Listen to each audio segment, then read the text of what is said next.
की प्रत्येक राज्याचा एक डीएनए, महाराष्ट्राची एकूणच परंपरा जर समजा तुम्ही पाहिली तर पैसा हा महाराष्ट्राने दुय्यम पकडलाय. आणि आताच्या जगाला जो वेग आलाय त्या वेगात आज महाराष्ट्र म्हणतोय नाही पैसा एक नंबर नाही. जय शिवराय. प्रत्येकाची एक खासियत असते. प्रत्येकामध्ये कुठले ना कुठले गुण लपलेले असतात. तसंच राज्यांमध्ये देखील असतं. प्रत्येक राज्याची एक संस्कृती असते. प्रत्येक राज्याचं एक महत्त्व असतं. त्याचप्रमाणे महाराष्ट्र राज्याने नेहमी आपल्या कला संस्कृतीला अगोदर प्राधान्य दिलं. कला संस्कृती म्हणून ओळखला जाणारा हा राज्य आहे. त्यानंतर त्यांनी पैशांना दुय्यम स्थान दिलेलं आहे. तर काही राज्यांमध्ये व्यावसायिक लोक खूप मोठ्या प्रमाणात असतात. महाराष्ट्रात तेवढी अल्प प्रमाणात ते आपल्याला आढळतात. पण याचा अर्थ असा नाही की त्यांच्याकडे जे आहे ते आपल्याकडे नसल्यामुळे आपण त्यात कमी आहोत.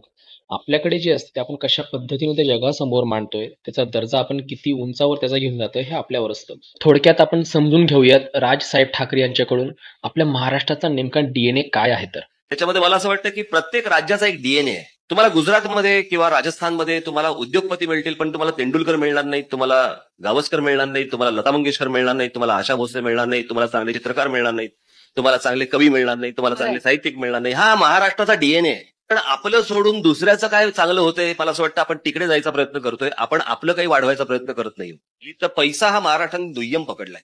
आणि आत्ताच्या जगाला जो वेग आलाय त्या वेगात आज महाराष्ट्र म्हणतोय नाही पैसा एक नंबरला आहे. आज आमची लोक म्हणतात की शेअर मार्केटमध्ये आमची मराठी मुलं दिसत नाही. आहेत, कमी का प्रमाणात असतील पण आहेत, नाही अशाला भाग नाही. साहित्यामध्ये गुजराती मुलं फार दिसत नाही, असं आपण का नाही म्हणत.